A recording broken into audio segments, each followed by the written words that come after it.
Mahal na Panginoon, narito ako, iyong-iyo, at nakahandang ito sa iyo. Salamat sa pagtawag sa akin upang maging lingkod mo bilang tanda ng pagmamahal mo sa akin. Tulungan mo po ako magsumita na maging tapat sa aking tungkulin, paglingkuran ka sa altar, at maging ang aking kapwa.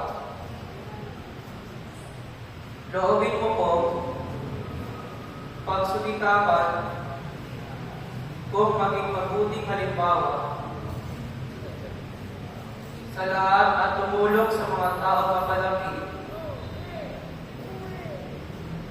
sila sa iyo. Maging taluyan nawa ako ng pagmamahal mo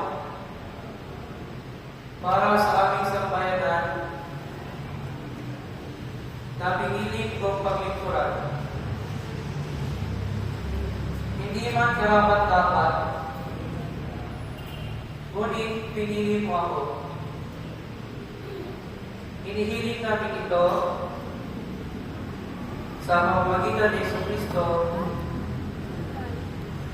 kasama mo at ng Espiritu Santo, magpasawalang hanggan. Sambayanan ng Diyos, nasaksihan ninyo ang pagmamahal ng mga